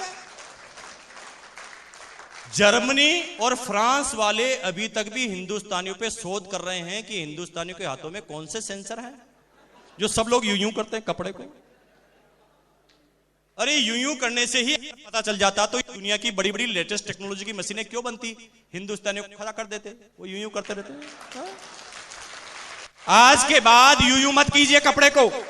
पहला चीज है कपड़ा पहनिए, पहनने के बाद यूज करने से ही पता चलता है कपड़ा कैसा है। बातें करने से कपड़े के बारे में कोई जानकारी नहीं होती। पिछले 8 साल से मार्केटिंग में रहने के बाद ये मेरा अनुभव है, यूं यूं करने वालों को समझ लो कुछ समझ में नहीं आता। उसने यूं यूं किया, अच्छा है, क्योंकि उसे पता नहीं था ना बिजनेस है, इसलिए उसने कह दिया अच्छा है। हम जब किसी को प्लान बताते हैं और कपड़ा बताते हैं ना, तो वो यूं यूं करता है। जिसको ज्वाइन करना होता है वो कहता, और जिसको टालना होता है वो कहता बताओ कपड़ा, मजा नहीं आया। अरे यूं यूं करने से थोड़ी मजा आएगा, कपड़ा पहनने से मजा आएगा। तो यूं यूं जो करता है इसका मतलब यह है कि अभी उसे प्लान समझ में नहीं आया है। सीधा सीधा मतलब है, आप ढंग से नहीं समझा पाए हैं, आपके अंदर अभी सुधार की जरूरत है। अब उन्होंने कहा कपड़ा कैसा, मैंने कहा अच्छा है, मुझे दिलाएगा, मैंने कहा वेरी गुड। दोनों को बिठाया, बॉस के पास पहुंच गया। मैंने कहा जैसा देखो मेरे को कपड़ा दिया इनको भी दो। चेयर पर उनको बिठाया, टेबल पर पेपर लिया और प्लान दिखाना चालू कर दिया। जब उन्होंने प्लान दिखाया तो मैं सीरियस हो गया। मैंने कहा यार ऐसी क्या बात है इस प्लान में कि इतने इंटेलिजेंट आदमी प्लान देख रहे हैं। 90% आदमी इस बिजनेस में इसलिए सीरियस होते हैं कि सामने वाला सीरियस हो जाता है। वो इसलिए सीरियस नहीं होते कि बिजनेस कितना अच्छा है। दुनिया इस बिजनेस को इसलिए करती है कि कितने आदमी कर रहे हैं, क्योंकि सबको ये शंका लगी रहती है कि पागल में अकेला तो नहीं। हाँ? इसलिए तो दुनिया किसी मीटिंग को अच्छा मानती, पता कि जब बहुत ज्यादा आदमी आते हैं, क्या बताया गया है उसको वैल्यू नहीं देते। कितने बड़े बहुत अच्छी मीटिंग रही, चाहे बोला कुछ भी नहीं हो वहां पर, क्योंकि आदमी को देखकर डिसीजन लेते हैं, बिजनेस को देखकर डिसीजन नहीं लेते। एक छोटी सी स्टोरी बताता हूं आपको, बहुत अपने आप को बिल्कुल हल्का कर देगी। एक बार की बात है, एक डॉग था, इलेक्ट्रिसिटी के खंभे भर के ट्रक में जा रहे थे, और यह बात एक दिन एक कुत्ते को पता चल गई। ट्रक 50 की स्पीड से, कुत्ता भी 50 की स्पीड पे। जब वो किसी गली से निकला तो वहां पर 2 कुत्ते चौराहे पर बात कर रहे थे। उन्होंने अचानक नजर देखी तो उन्होंने कहा यार इतना इंटेलिजेंट आदमी दौड़ रहा है, कोई खास बात होगी, चलो दौड़ते हैं। तो एक के पीछे 2 कुत्ते हो गए, अब 3 हो गए। 3 जब किसी चौराहे से निकले तो कुछ लोग कुत्तों ने देखा यार इतने इंटेलिजेंट कुत्ते जो समाज के सबसे ज्यादा इंटेलिजेंट हैं वो दौड़ रहे हैं, तो कोई खास बात तो जरूर होगी, कोई राज की बात होगी, चलो दौड़ते हैं। तो 3 के पीछे 10 हो गए, 10 के पीछे 20, 20 के पीछे 30, 40, 50, 60, 70, 80, 100, 200, 500, 1000 कुत्ते। पता ही नहीं कि क्यों दौड़ रहे हैं, लेकिन सब दौड़ रहे हैं। पीछे ही पीछे एक इंटेलिजेंट आ गया, उसने कहा बहती गंगा में हाथ तो धो लेते हैं, लेकिन आगे पूछ लेंगे कि क्यों दौड़ रहे हैं। उसने आगे वाले से दौड़ते हुए पूछा भाई साहब, उसने कहा डिस्टर्ब मत कर। पता नहीं है और कह रहा डिस्टर्ब मत कर। भाई साहब डिस्टर्ब नहीं कर रहा हूं, दौड़ते जाइए और बताते जाइए ना कि क्यों दौड़ रहे हैं। वो कहा मुझे पता नहीं, वो तो आगे वाला दौड़ रहा था इसलिए। अच्छा आगे वाले से पूछिए। वो कहा मुझे भी पता नहीं, वो तो आगे वाला दौड़ रहा था। आगे वाला सबसे पूछते गए, नंबर 1 वाले का नंबर आया। उसने कहा भाई साहब 1000 कुत्तों को आपने दुड़वा रखा है, पीछे से भयंकर डिमांड आ रही है, सब जानना चाहते हैं कि हम दौड़ रहे हैं तो क्यों दौड़ रहे हैं, प्लीज बताओ ना। वो कहा बेवकूफो, इतना सा पता नहीं है, ये खंबे जहां पर भी लगाएंगे वहां टांग ऊंची करके क्या करेंगे।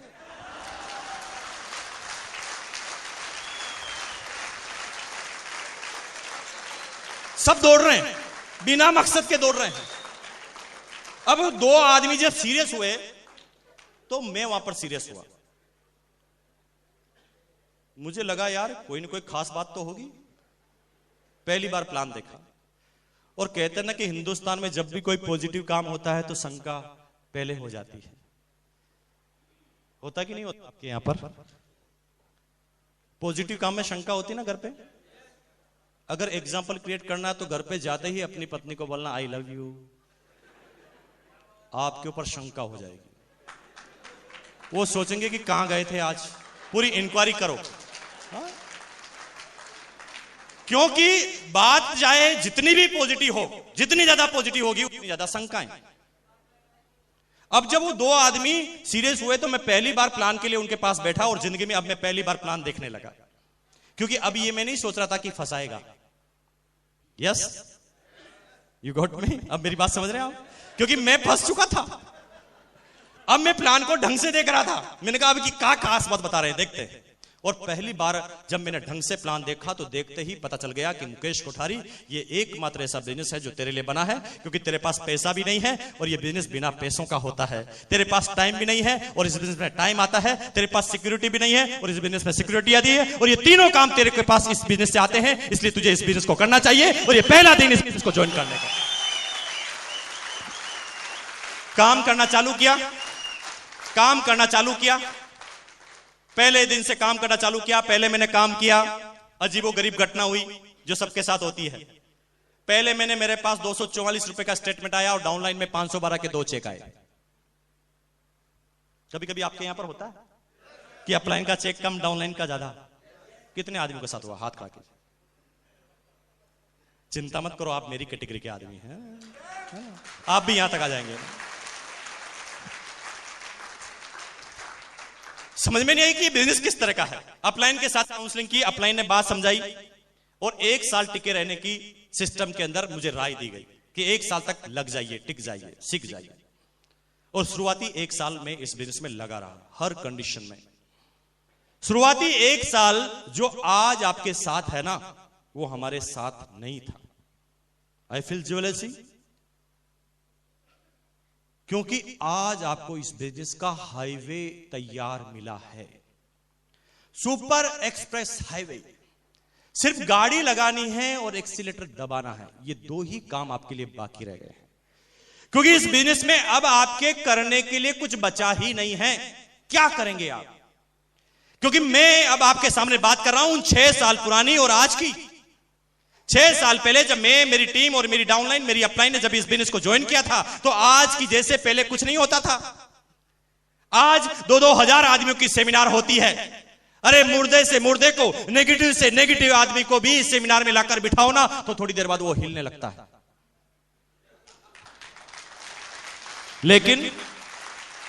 लेकिन जब मैंने इस बिजनेस को ज्वाइन किया था उस समय ऐसी कोई सेमिनार नहीं होती थी। आज आपके पास जब ज्वाइन करते हैं उसी समय 275 प्रोडक्ट्स। जब हमने ज्वाइन किया था तो एक प्रोडक्ट था शूटिंग। आज आपके पास 8 से लगाकर 9000 पिकअप सेंटर यानी 9000 शोरूम की लिस्ट आपके सामने पहले ही दिन होती है, जिसे आप लोगों को बता सकते हैं।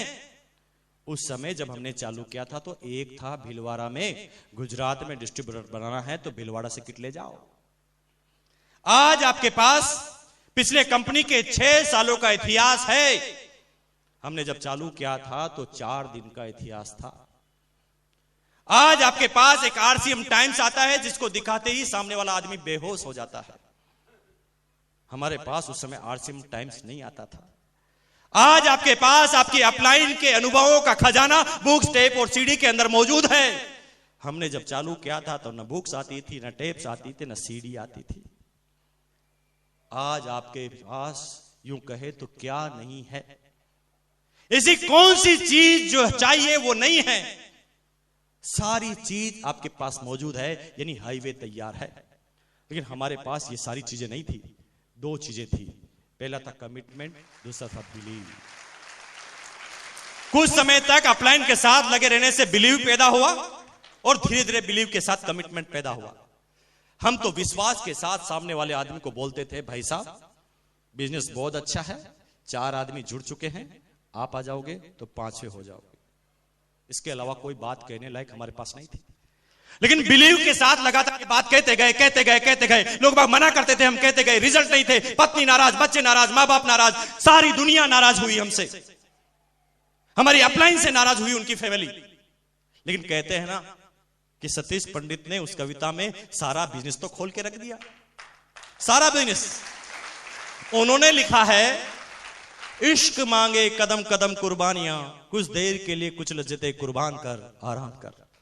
इश्क मांगे कदम कदम कुर्बानियां। जब नए काम की शुरुआत आप करेंगे तो आपको कुर्बानियां देनी पड़ेगी, कीमतें अदा करनी पड़ेगी। लेकिन 90% आदमी शुरुआती 1 साल कीमत अदा करने के लिए तैयार नहीं होते, सीखने के लिए तैयार नहीं होते। वो तो सिर्फ चाहते हैं कि 4 बन जाए और 500 का चेक आ जाए। उन्हें इस बिजनेस की रॉयल्टी और टेक्निकल का कोई मतलब नहीं है। वो सिर्फ ये चाहते हैं कि 4 उल्लू बन जाए और मेरा 512 का चेक मेरे पास आ जाए। इस टेक्निक पर काम करते हैं। मत कीजिए। ये बिजनेस 4 आदमी बनाने का नहीं है, ये बिजनेस जीवन बनाने का है। जिंदगी बदल देता है ये बिजनेस।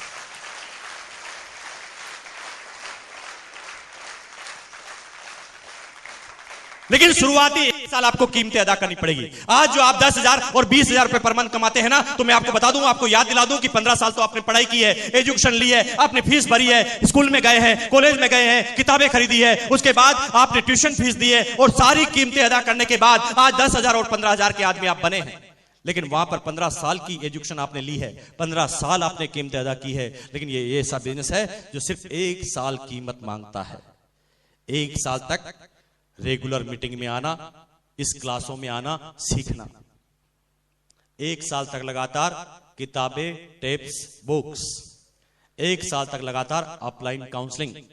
इन तीनों चीजों को मिलाते हैं तो बनता है सिस्टम।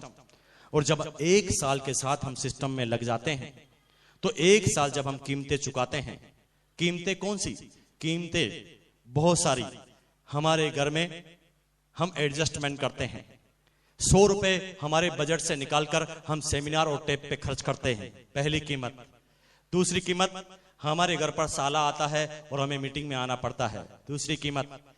हमारे रिश्तेदार के घर में शादी है और हमें फंक्शन अटेंड करना पड़ता हो, तीसरी कीमत। 1 साल तक वो कीमतें चुका देते हैं तो 1 साल बाद ये बिजनेस चाइनीज बम्बू की तरफ बढ़ता है। क्योंकि शुरुआती 1 साल कीमतें अदा करने की वजह से धीरे धीरे आप अपने अंदर इतने निपुण होने लगते हैं कि आप अपने आप खुद अपने आप को बेताज बादशाह बना देते हैं। क्योंकि आपके पास इतना सारा नॉलेज हो जाता है, इतना सारा खजाना होता है कि 1 साल के बाद आपका बिजनेस चाइनीज बम्बू की तरफ बढ़ता है। मिस्टर सतीश पंडित ने चाइनीज बम्बू के बारे में बताया था कि चाइनीज बम्बू को जब जमीन में लगाया जाता है तो शुरू के 30 सप्ताह में वो जमीन से सिर्फ 1.5 फीट की ऊंचाई तक आता है। उसकी प्रोग्रेस जमीन से ऊपर नहीं होती, जमीन से नीचे की तरफ होती है। जिस समय दुनिया के सारे पेड़ ऊपर की तरफ बढ़ते हैं, उस समय वो जमीन के नीचे की तरफ बढ़ता है। उसकी जड़ें मजबूत होती है, उसका फाउंडेशन, उसका आधार मजबूत होता है। जब शुरुआती 1 साल उसकी प्रोग्रेस जमीन के अंदर हो जाती है तो 30 सप्ताह तक 1.5 फीट, लेकिन 30 सप्ताह तक जब वो कीमतें अदा कर लेता है तो अगले 7 सप्ताह 7 वीक के अंदर वो पौधा 1.5 फीट से 80 फीट ऊपर जाता है। साइंटिस्ट, वैज्ञानिक यहां तक बोलते हैं, साइंटिस्ट, वैज्ञानिक यहां तक बोलते हैं कि कोई आदमी 30 सप्ताह के बाद उस बंबू के पास जाए और बंबू के बढ़ने की आवाज को सुने तो उस बंबू के बढ़ने की आवाज को सुना जा सकता है। और ठीक चाइनीज बंबू की तरह बिजनेस काम करता है। शुरुआती 1 साल आपकी प्रोग्रेस जमीन से बाहर नहीं होती। शुरुआती 1 साल आपके बड़े रिजल्ट नहीं होते। ये बात आपको नहीं लगती तो मैं अभी आपको पूरी बात बता देता हूं। संजीव जी खड़े हो जाइए। कितना समय हो गया बिजनेस करते हुए आपको? 3 साल। 3 साल 40 महीने हो गए टोटल। अब मैं आपसे क्वेश्चन करता हूं, 40 महीने में आपकी टोटल इनकम कितनी है? 30 लाख। जोरदार ताली बजा दीजिए एक बार। अब मैं आपसे क्वेश्चन करता हूं, 40 महीनों में आपकी इनकम 30 लाख, लेकिन शुरुआती 1 साल की इनकम कितनी थी? शुरुआती 1 साल की इनकम 1 लाख और 2 साल की income 39 lakh. Is it clear? Clear हुआ? और पूछते हैं टेक्निकल अचीवर से, खड़े हो जाइए आप। कितना समय हो गया बिजनेस करते हुए? 3 साल हो गए। Total income 15.5 lakh. शुरुआती 1 साल की इनकम 33,000, 37,000, 37। शुरुआती 1 साल की इनकम 37 और अगले 2 साल की इनकम 14.5 लाख लगभग। Is it clear?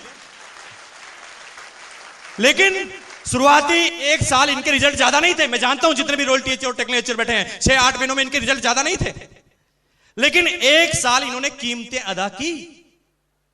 वो कीमतें अदा की जो इनके समाज में, जो इनके मिलने वाले में, जो इनके दोस्तों में कोई भी अदा करने के लिए तैयार नहीं था। इन्होंने उस समय बिजनेस चालू किया, इनकी बात सुनने के लिए कोई तैयार नहीं था। इनकी बात को सुनते ही इन्हें मना कर दिया जाता था, इन्हें गिराने के लिए छोड़ दिया जाता था। ये गिर जाते थे, लेकिन अपने कमिटमेंट के जरिए वापस खड़े हो जाते थे। इन्हें बार बार गिराया जाता था, वो बार बार खड़े हो जाते थे।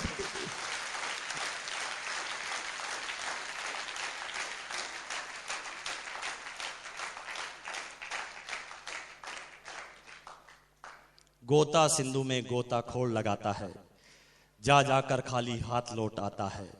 मिलते न सहजी मोती गहरे पानी में, बढ़ता धूना उत्साह इसी हैरानी में।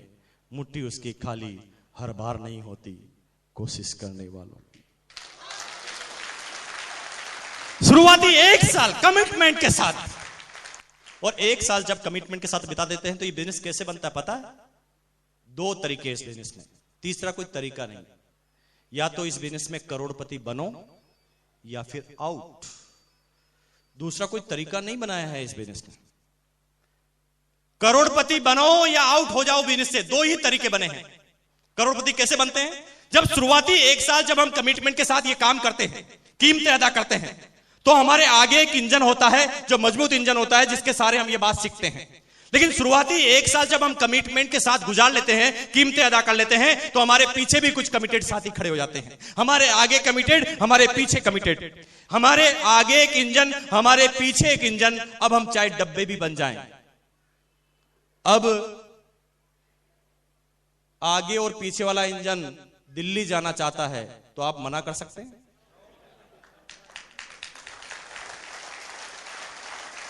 अब आगे वाला इंजन और पीछे वाला इंजन टेक्निकल पर जाना चाहते हैं तो आप कहेंगे नहीं नहीं मैं नहीं जाऊंगा।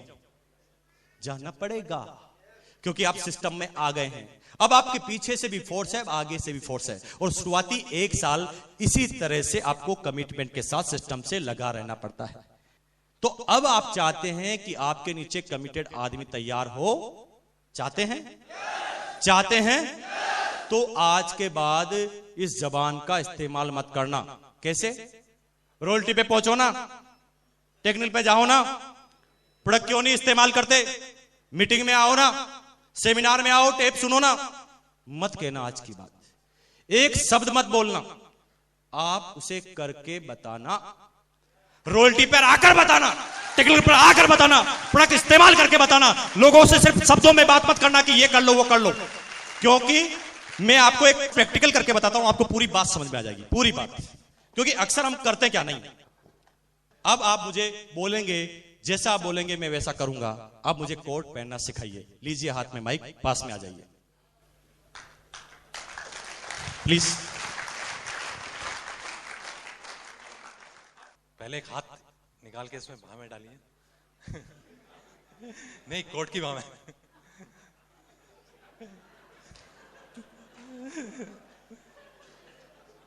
सीधा हाथ सीधी बाह में।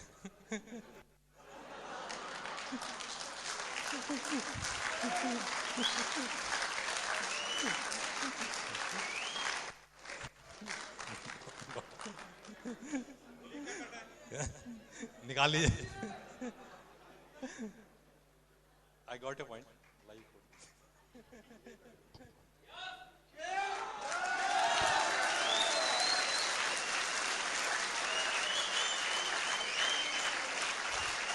Thank you. यही सिंपल तरीका है एजुकेटेड करने का। अब इसे समझ जाइए कि महात्मा गांधी ने चरखा चलाया, पहले खुद ने क्यों चलाया? क्या वो ये निश्चय नहीं कह सकते थे कि भाई तुम चरखा चलाना, मैं जब तक लंच करके आता हूं? सबसे पहले उन्होंने करके दिखाया। और जब तक कोई काम आप करके नहीं बता सकते तब तक बोलना मत। आप किसी को बोलते हैं कि भाई तुम्हें आदमी नहीं मिलते क्या? ट्रेन में आदमी नहीं है क्या? बस में आदमी नहीं है? लेकिन जब वो आपकी डाउनलाइन आपके साथ ट्रेन में सफर कर रही है तब आपने किसी से बात ही नहीं की। कहां प्रैक्टिकल है? अब आपकी डाउनलाइन आपके साथ है तो बात करके बताइए कि ट्रेन में किस तरह से बात की जाती है। आपकी डाउनलाइन ऑटोमेटिक सीखेगी क्योंकि आप करके बता रहे हैं। बोलिए मत, शब्दों से मत बोलिए। ट्रेन में बैठे हैं, क्यूरियोसिटी पैदा कीजिए, सामने वाले से मुस्कुराइए, नमस्कार कीजिए। वो क्या कहेगा? नहीं मुस्कुराऊंगा। वो भी मुस्कुराएगा। थोड़ी देर पूछिए और आपका नाम क्या है? वो नाम बताएगा। वो सभ्य आदमी थोड़ी देर बाद आपका नाम नहीं पूछेगा। ये सुनो, क्या आपके यहां पर ऐसा नहीं होता? ऐसा ही होता। थोड़ी देर बाद बातें कीजिए, वाह क्या मौसम सुहाना है, कुछ भी बात कीजिए। और थोड़ी देर बाद पूछ लीजिए कि आप क्या करते हैं। वो बताएगा मैं रिटायर्ड हूं, तो बताइए। थोड़ी देर बाद वो नहीं पूछेगा आप क्या करते हैं? आओ बताता हूं क्या करते हैं।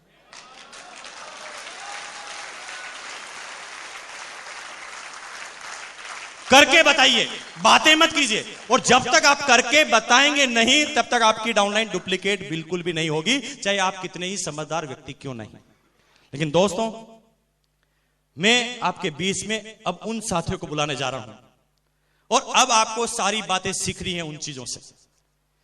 क्योंकि इस बिजनेस को जब मैंने चालू किया तो शुरुआती एक साल की मेरी टोटल इनकम थी 60,000, 60,000 रुपए की। लेकिन जब एक साल तक मैं सिस्टम में लग जाता हूं, tapes, book, CD, upline counselling, meeting, seminar, event, training, ये सारी चीजें मैं एक साल जब करता हूं तो एक साल के बाद ये मेरा चाइनीज बंबू की तरफ बढ़ता है, जिसकी प्रोग्रेस मेरे हाथ में अब नहीं रहती। क्योंकि शुरुआती एक साल की इनकम थी 60,000 और अगले 4.5 सालों की इनकम आती है 2,70,00,000 से भी ज्यादा की।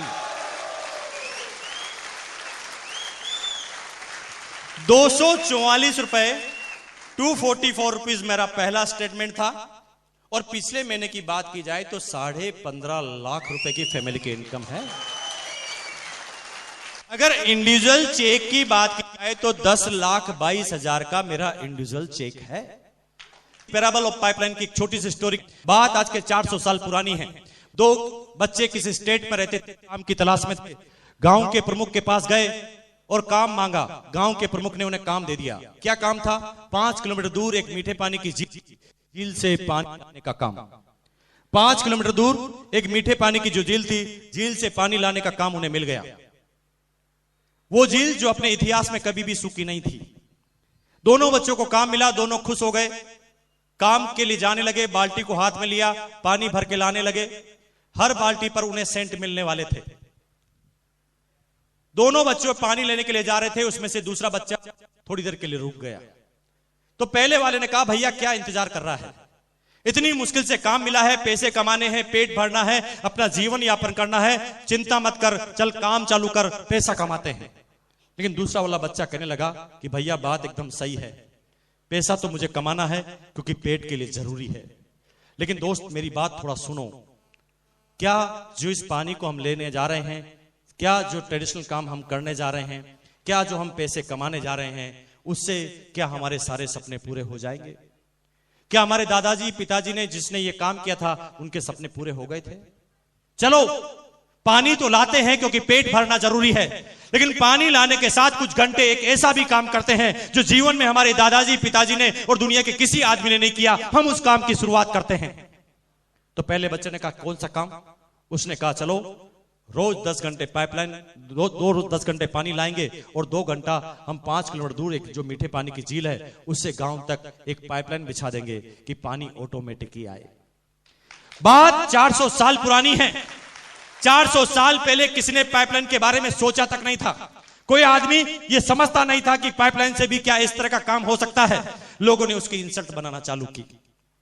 लोगों ने कहा दिमाग खराब है तेरा, पाइपलाइन बनाएगा। तेरे दादाजी ने भी बनाई पाइपलाइन कभी? तेरे पिताजी ने भी कभी पाइपलाइन के बारे में सोचा? क्या ऐसी पाइपलाइन कभी बनी है? क्या ऐसी पाइपलाइन कभी बन सकती है? मत देख सपने, नहीं होंगे तेरे ये सपने पूरे। मत छोड़ दे अपने ये इरादे की पाइपलाइन तू बना लेगा। काम कर, वो ट्रेडिशनल काम से ही तेरा पेट भरेगा। चल पानी ला। लेकिन दूसरा बच्चा तो दीवाना था, वो कहता नहीं भैया, पानी तो लाऊंगा लेकिन 2 घंटे पाइपलाइन भी बनाऊंगा। दोनों बच्चों ने काम चालू किया। एक 12 घंटे पानी लाता था, एक 10 घंटे पानी लाता था। इनकम ज्यादा किसकी होगी, 12 घंटे वाले की, 10 घंटे वाले की? 12 घंटे वाले की इनकम चालू हो गई। वो 10 घंटे का काम का जो पैसा आता था वो अपने जीवन में लगाता था, और 2 घंटे का जो पैसा आता था उसको बचत करता था। धीरे धीरे उसके पास ज्यादा पैसे आने लगा, तो पैसे आने के बाद वो जिम्मेदार नागरिक बन गया, आपकी और मेरी तरह। धीरे धीरे उसने अपनी शादी कर ली, उसके बच्चे हो गए, उसने एक मकान खरीद लिया, उसने एक साइकिल खरीद ली, और जीवन में जो आप करते हैं वो सब उसने भी कर लिया। लेकिन 5 साल के बाद भी उसके पैसे कमाने की तृष्णा खत्म नहीं हुई। 5 साल के बाद जब उसके पास सब कुछ हो गया तो भी वो चाहता था कि और पैसा कमाए। क्या ट्रेडिशनल मार्केट वाले ऐसा नहीं चाहते? चाहते हैं। वो चाहते थे कि और पैसा कमाए, तो और पैसा कमाने के लिए ज्यादा काम करना पड़ेगा। पहले वो 12 घंटे पानी लाते थे, अब 14 घंटे पानी लाने लगे। 14 घंटे पानी लाने के साथ ही पैसों की आमदनी उसकी बढ़ गई। लेकिन 14 घंटे पानी लाते ही उल्टा रिएक्शन चालू हुआ, क्योंकि उसने ज्यादा काम उस समय करना चालू कर दिया जब उसके शरीर की एफिशिएंसी कम हो गई थी। तो ऐसा उल्टा काम करने की वजह से 5 साल के बाद गाड़ी उल्टी चालू हो गई। 5 साल के बाद उसका स्वभाव चिड़चिड़ा हो गया, क्योंकि वर्क का लोड बहुत ज्यादा हो गया। क्या ट्रेडिशनल मार्केट वालों को ऐसा लोड नहीं होता? 5 साल के बाद वो टेंशन में रहने लगा, क्योंकि वर्क लोड बढ़ गया था। 5 साल के बाद उसकी कमर अब थोड़ी झुकने लगी थी। 5 साल के बाद अब उसके नजरों का चश्मा लगने लगा। 5 साल के बाद उसके सफेद कलर के बाल आने लगे। 5 साल के बाद वो एकदम मुरझावा आदमी नजर आने लगा। 5 साल के बाद यूं कहे तो कहानी उल्टी जाने लगी, और मेडिकल के बिल भी आने लगे, क्योंकि काम ज्यादा करता था तो दवाई खाना भी जरूरी था। ज्यादा काम की वजह से अब वो उल्टी कहानी चालू किया। लेकिन तब तक जो दूसरा बच्चा था, 5 साल के बाद लगातार 2 घंटे पाइपलाइन खोदने की वजह से उसके पास मकान, गाड़ी तो नहीं आई थी, साइकिल तो नहीं आई थी, लेकिन 5 साल के बाद एक आश्चर्य हुआ कि 5 साल के बाद उसकी पाइपलाइन कंप्लीट हो गई। जब पाइपलाइन कंप्लीट हो गई तो गांव में ऑटोमेटिक ही पानी आने लगा, सीधा पानी। कहते हैं ना कि पॉजिटिव बात पर विश्वास नहीं होता, शंका होती। 3 दिन तक गांव वालों को विश्वास नहीं हुआ। उन्होंने कहा कोई भूत आत्मा का खेल है, ऐसा पानी कभी नहीं आ सकता। लेकिन 3 दिन बाद भी जब लगातार पानी आने लगा तो धीरे धीरे गांव वालों को विश्वास हुआ। गांव वालों को विश्वास हुआ कि ये तो पानी का परमानेंट सोर्स है। गांव वालों ने पानी लेकर चेक किया तो उन्होंने कहा कि यस, वास्तव में ये ओरिजिनल पानी ही है। धीरे धीरे गांव वाले उस पहले वाले बच्चे के पास गए और कहा कि भैया, अब हम तेरे से कल से पानी नहीं लेंगे, क्योंकि तू तो बड़ा टाइम लगाता है। हम तो सीधा ही कनेक्शन लेंगे, पानी सीधा गांव में आता है। अब दूसरे वाले बच्चे का पानी बिकने लगा, दूसरे वाले बच्चे का पानी बिकने लगा। लेकिन 5 साल उसने काम कर लिया, इसलिए अब उसके पास काम कुछ था ही नहीं। सुबह 8 बजे वो गांव के चौराहे पर आता, अपनी पाइपलाइन को पकड़ के खड़ा हो जाता। लोग बाग आते, पानी भर जाते, सिक्के डालकर चले जाते। कोई काम नहीं, पूरे दिन भर सुबह से शाम तक पानी की पाइपलाइन को पकड़ के रखना, लोग बाग पानी भर के सिक्के डाल के चले जाना। ये काम जब 6 महीने तक हुआ तो 6 महीने के अंदर ही वो उस गांव का सबसे अमीर व्यक्ति बन गया, सिर्फ पानी के दम पर। 2 साल के बाद वो पूरे स्टेट का सबसे अमीर व्यक्ति बन गया पानी के दम पर।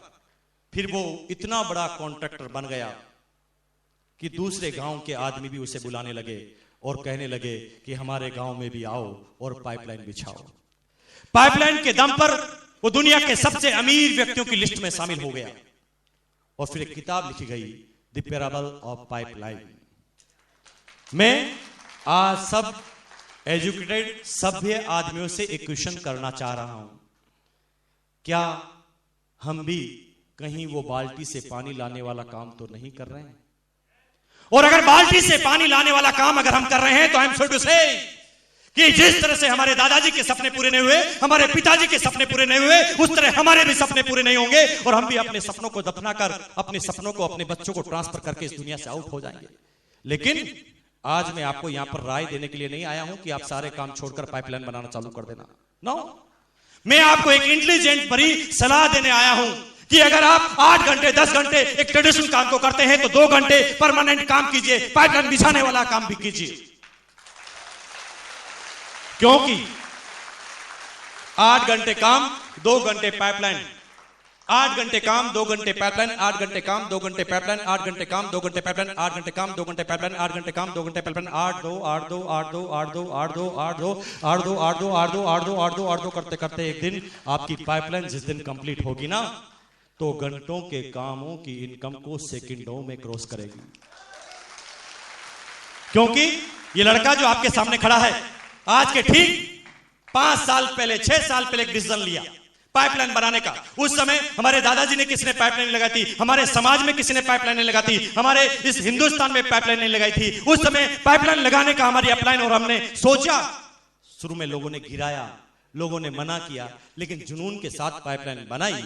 और ये पाइपलाइन जब आज कंप्लीट होती है तो जानना चाहते हैं कि एक दिन का कितना पानी इस पाइपलाइन में से आता है? जानना चाहेंगे भाई? काम कुछ नहीं है, मैं हर सिटी में जाता हूं, पाइपलाइन को पकड़ के खड़ा हो जाता हूं।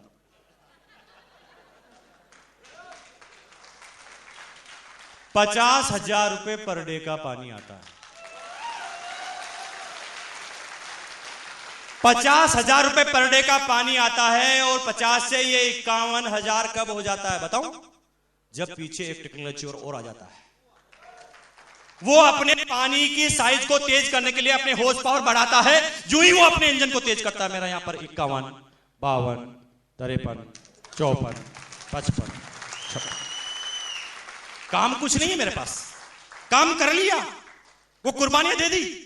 मुझे पता है कि जब उन दोस्तों की शादी में मैं नहीं जा पाता था, जब मेरी एनिवर्सरी में नहीं जाता था, मेरे दोस्त मेरे से 2-2 साल तक नाराज होते थे। जब मैं अपने रिश्तेदार की शादी में नहीं जाता था, वो मेरे से बात नहीं करते थे। लेकिन वो सारी जो कुर्बानियां देने की वजह से, जो पहले वो नाराज थे, उनको सबको मैंने मना लिया है। क्योंकि पहले जब मैं उनकी शादी में, उनकी एनिवर्सरी में जाता था तो ₹51 देने की भी औकात नहीं थी मेरी, और अब जाता हूं तो ₹11,000 का गिफ्ट चेक लेकर जाता हूं, क्योंकि शुरुआती कुर्बानियां दे दी। आप दे सकते हैं कुर्बानी? आवाज नहीं निकलती कुर्बानी के लिए। दे सकते हैं कुर्बानी? वो 5 क्वालिटी आपके अंदर है। बजा सकते हैं सीटी अपनी कुर्बानी के लिए, बजा सकते हैं ताली अपनी कुर्बानी के लिए, डांस कर सकते हैं, चिल्ला सकते हैं, और आज अपने सारे सपने को खोल दीजिए इस कुर्बानी के लिए कि मुझे अब ये सपना पूरा करना है। मैं नंबर 1 बन के रहूंगा, दुनिया में नंबर 1 मुझे बनना है।